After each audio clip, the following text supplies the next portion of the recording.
KF-21은 대한민국이 개발한 최초의 초음속 전투기로서 F4 팬텀과 F5 제공호 등 노후화된 3세대 전투기를 대체하기 위해 개발된 대한민국 공군의 4.5세대 미디엄급 전투기입니다.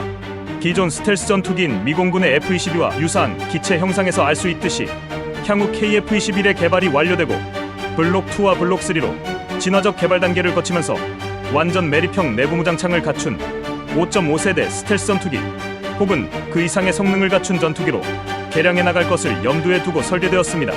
KF-21의 개발 및 연구는 한국항공우주연구소를 필두로 국방과학연구소가 함께 주도하며 약 225개의 국내 업체들과 10여 개의 정부 출연 연구소와 그 외에도 15개 대학교들과 외국기 업체들도 일부 참여하였습니다. KF-21은 2018년 말에 공개된 기본 설계 최종 형상 기준으로 무게나 추력비 등을 고려한 전체적인 체급을 비교하자면 F-16이나 그리펜 등의 소형 전투기보다는 크고 F-18 슈퍼호넷, F-4 팬텀, F-15 이글, F-22 등의 대형 전투기보다는 작은 프랑스의 라팔, 유럽의 유로파이터 타이푼과 비슷한 체급을 갖춘 중형급 전투기입니다. KF-21은 진정한 최초의 국산 전투기로 대한민국 공군이 보유한 다른 전투기들에 비해 국산화 비율이 월등히 높습니다. KF-21 1호기의 국산화 비율은 65%로 시작되었고 향후 순차적으로 국산화를 진행하여 80% 이상으로 늘릴 예정입니다. 대한민국 공군은 1차적으로 120대를 도입할 예정으로 언론에서 보도된 내용에 의하면 블록1이 2024년부터 2028년까지 20대 플러스 20대 형태로 양산하여 공군에 실전 배치될 예정이며 블록2는 2029년부터 2032년까지 양산되어 공군의 80대가 실전 배치될 예정입니다. 이 중 상당수는 단저형 기체지만 일부는 기종전환 훈련을 위해 복좌형 기종으로 도입됩니다.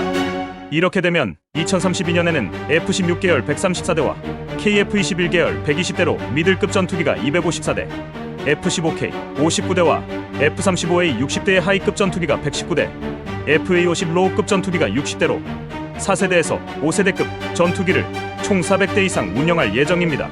2022년 공군전력 발전 세미나에서 밝혀진 바에 따르면 KF-16V 134대는 2039년까지, F-15K 59대는 2049년까지 전량 퇴역한다고 합니다. KF-16V의 대체 전력은 KF-21의 성능 개량형을 추가 양산에 메꾸고 F-15K의 경우 2040년 이후부터 도입될 것으로 예상되는 6세대 전투기로 대체하게 될 예정입니다. KF-21은 같은 F-414 G400 엔진을 사용하는 F-18보다 작고 가벼우며 동급 추력의 F-35보다 인면하중이 작다는 이점을 가지고 있습니다. 이 덕분에 추력대 중량비가 유로파이터 타이푼에 준하는 수준이고 3중 디지털 FBW, LEX, 가변 캠버 날개 등이 적용됨에 따라 높은 가속력과 선회 능력, 고바듬각 기동 능력을 보여줄 것으로 예상되고 있습니다. 현재 시험 비행 조종사의 주관적인 평가는 기동성은 F-16과 비슷하거나 그 이상이라 예상하고 있습니다. 특히 F-35에 적용된 비선형 동적 모델 역변환 제어기법도 적용될 예정인데 이는 양산형 항공기로서는 F-35에 이어 두 번째로 적용되는 것입니다. 이외에도 조종사의 안전을 위한 자동 지형 추적 기능, 자동 경무항법 기능, 자동 회복 기능, 자동 지상 충돌 회피 기능 등이 적용될 예정입니다. 이스라엘 LB 시스템즈가 자동 지형 추적 및 지상 충돌 회피 시스템에 대한 공급 계약을 따내 한화 시스템에 공급할 예정이며 납품 규모는 총 4,300만 달러로 밝혀졌습니다. 미래 전장에서의 생존성 확보를 위해 KF-21은 반사각 정렬 설계, 매립형 안테나, S자 형태의 덕트, 평면동체, 반매립 무장창 등을 포함한 저피탐 형상 설계가 적용되어 있습니다. 캐노피, 주익, 미익에는 램을 도포하고 동체 내부 덕트와 플랩에는 RAS가 적용되었으며 레이돔에는 적전투기로부터 날아온 전파가 안테나에 반사돼 돌아가는 현상을 막기 위해 주파수의 선택적 투과 기술이 적용되었습니다. 이러한 저피탐 기술의 적용으로 F-18 슈퍼호넷보다 낮은 RCS를 달성하였으며 탐색 개발 당시 전투 효과를 분석한 결과 F-16 대비 4.1배, F-18 대비 1.2배의 공대공 임무 효과, F-16C 대비 1.3배의 공대지 임무 효과를 달성할 수 있을 것으로 예측되고 있습니다. 다만 이음새 톱니 처리, 컨포멀 안테나, 일체형 경계층 분리기 등 일부 RCS 저감 설계가 미적용되었고 외부 무장 및 외장형 전자광학 표적 추적 장비 등 공대지 임무에서의 RCS 증가 요소들이 많기 때문에 RO 수준으로 평가되며 본격적인 스텔스 공대지 작전을 염두에 둔 F-35와 비견될 수준은 아닌 것으로 알려져 있습니다. 그러나 전투기 개발 역사가 오래된 미국의 5세대 스텔스 전투기인 F-35와 전투기 개발을 막 시작하고 개발한 KF-21의 성능 격차는 당연히 클 수밖에 없습니다. 다만 추후 개량형에선 반매립식 무장이 아닌 내부 무장 창으로 개량돼 무장을 기체 내에 수납할 수 있게 되면 RCS 면에서 이득을 볼 수 있을 것이고, 그 외 나머지는 기술적 난이도가 그다지 높지 않은 편이기 때문에 저피탐성은 개선의 여지가 충분하다고 볼 수 있습니다. 최신형 4.5세대 전투기에 걸맞게 KF-21은 A사 레이더를 비롯한 다양한 센서들과 IRST, EOTGP, 데이터 링크를 통해 공유되는 정보들을 융합하여 동일한 표적인지 판단하고 해당 표적의 비행 궤적을 계산하여 조종사에게 LAD를 통해 시연하는 센서 퓨전 기술이 적용되었습니다. IRST와 EOTGP는 유로파이터 타이푼에 탑재된 레오나르도사의 IRST와 F-15K 등의 전투기에서 운용하는 로키드 마틴사의 스나이퍼 타겟팅 포드를 추종하여 개발되고 있습니다. EOTGP는 일반적으로 알려진 것과 달리 공대공 임무에서도 사용되는데, 라팔의 FSO처럼 IRST와 센서 퓨전을 통해 보다 효과적으로 적기를 탐색할 수 있습니다.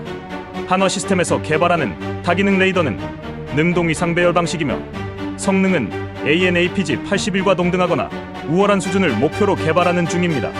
동시에 20여 개 이상의 표적을 탐지 추적할 수 있으며 공대공, 공대지, 공대함 동시 탐색 모드, 공대지 SAR 모드, 공대공 추적 모드, LPI 모드 등을 지원합니다. 콕핏은 F-35와 유사한 글래스 콕핏으로 설계되었습니다.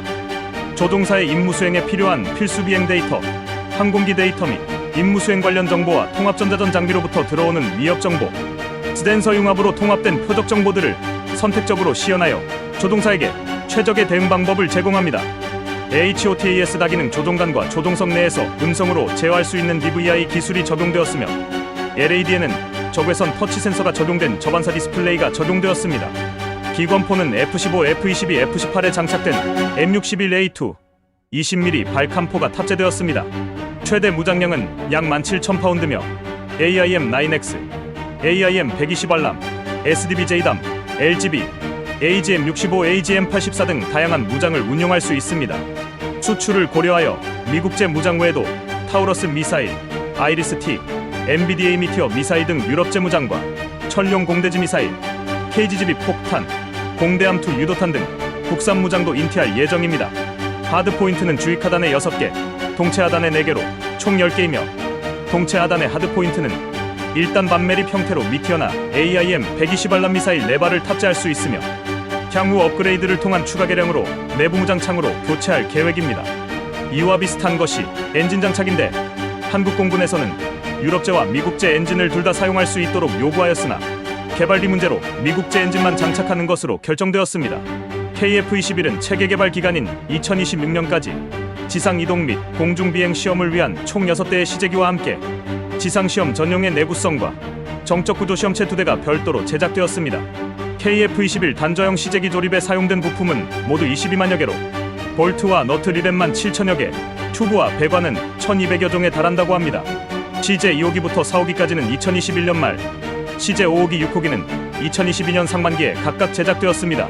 이 가운데 CJ 4호기와 6호기는 복저형으로 만들어졌으며, 단저형 시제기 중 한 기는 원래 인도네시아 공군용으로 제작되었으나 분담금 미납으로 인해 인도가 미뤄지고 있습니다.